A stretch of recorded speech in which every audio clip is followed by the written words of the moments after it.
Hello,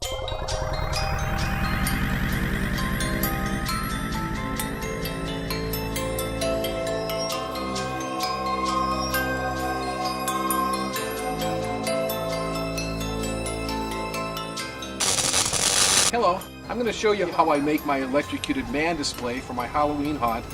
Not that you'll use the same display or same effect, but you might get some ideas to use at your haunt. As you see, I've got a giant cage here that I confiscated from a neighbor.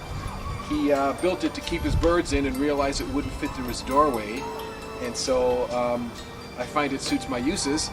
It was wood, obviously, and I painted it silver, and it came out nice. It came out kind of motley and old looking. As you can see, I'm using this giant electrical cord, bright yellow, to show how much power it actually takes to electrocute this guy.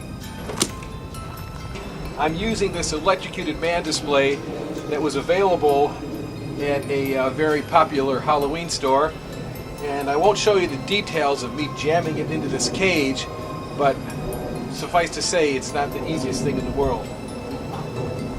Okay, I've got him in here. I just wanted to show you some of the modifications I've made to improve it just a little bit. He didn't really shake that much when he was being electrocuted, so I add one of these eye devices that you put inside your bushes. When someone walks up, it shakes and growls, and that it's wired through the cage here, and that makes him shake a little bit more. And the volume wasn't very loud with the device, so I added another speaker here to increase the volume.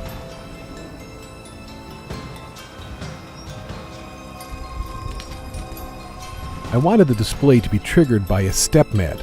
Normally, the animated guy was set off by a sound and motion sensor. I also wanted a red spotlight and a strobe to go off at the same time. To sync these events, I used a timer relay kit from a company called Nightfire Electronics. If you're not familiar with electronics, or even worse than me at soldering, they sell assembled devices. This device is triggered by a 12-volt current.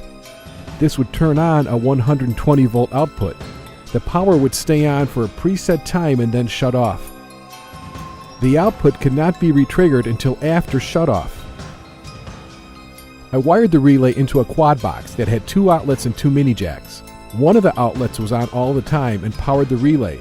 The second outlet would turn on when triggered by the relay. A power strip was plugged into this outlet, which powered a 9-volt DC power supply to power the animatronic figure, as well as the spotlight, strobe, and other lighting effects. The trigger mat was plugged into one of the mini jacks to set off the relay. Another mini jack was wired in parallel with the first jack. This allowed the mat to trigger another device. The mat I used is an alarm mat from Harbor Freight. Next year, I plan to build another relay to trigger an animated figure in my graveyard that will jump out at the person that steps on the mat. This would also set off other lights and effects. Another effect I use that you might find useful is a piece of electroluminescent wire, or EL wire. This wire glows when a 12-volt current is applied.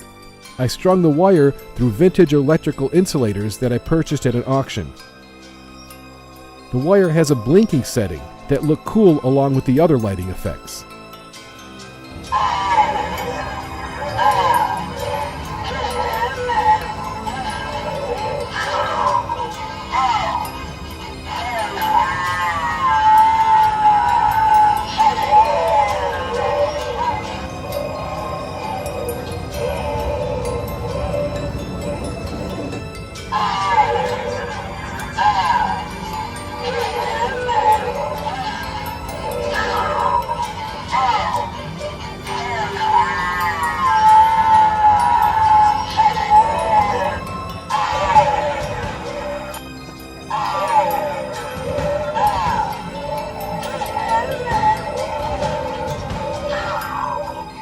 Everybody wanted to set off the electrocution effect.